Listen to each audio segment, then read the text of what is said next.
Hello, Johnny Jenkins here from Peak Performance Fishing, and today we're going to get into crankbait fishing or hard-bodied bait fishing with spinning gear and light line. Let's get into it. This is a really interesting topic. Years ago, I used to think that to fish a crankbait or fish a hard-body lure, you need bait cast equipment, and it really does help. But there are times when a spinning reel with 6 to 8 or 10 pound test line gets more bites, catches bigger fish. You may not be able to cover more water with it necessarily, and you're not going to necessarily be able to power fish and horse those fish into the boat and cover a ton of water and be as efficient as possible. But there's so many guys out there that actually don't even think about throwing crankbaits and spinning gear, and it's something that I really do enjoy doing when the time is right. Now, in a lot of these scenarios, you're going to have highly pressured fish, really inactive fish in the winter, late fall, early spring when the water temperatures are really cool or really cold, right?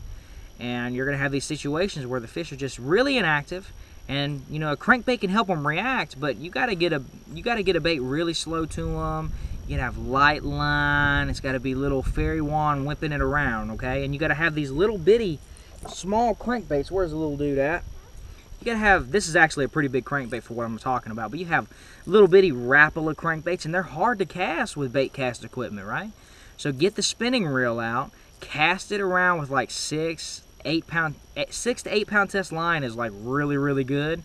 You can go up to 10, but for the most part, I'm wanting to fish smaller crankbaits, at least the body size of them, and wanting to get them around those fish and get it on the bottom, fishing it real slow. So you know, you want to get away with no more than 10 pound tests. You know, that 6 to 8 pound test is like money.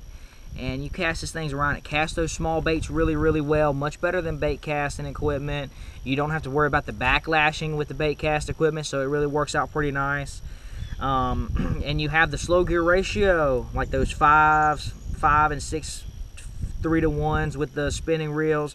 You can wind it really slow. You can, and it's not picking up a whole bunch of line. It's keeping the retrieve real nice and slow. Like I said, colder water, really inactive. Maybe after a front, high bluebird skies, not a single cloud in the sky, and everybody's struggling to catch them. Maybe even some of those guys with worms. There are times when a crankbait, fished correctly, can outfish soft plastic baits. There are times, because the soft plastic stuff, it goes by so slow that the fish get too much of a good look at it and they're just not interested. You get this little crankbait out there, light line, you wheel it around, they're not used to seeing that, they're not used to feeling that kind of disturbance in the water with the light line, the slow retrieve, with the small crankbait all that much.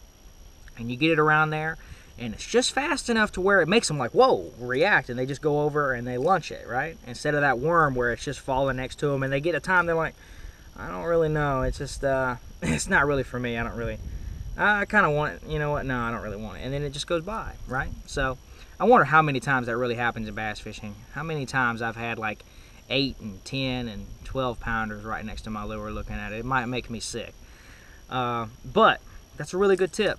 Spinning gear, light line, 6 to 8 and 10 pound test, small little Rapala or bomber crankbaits, those wooden crankbaits.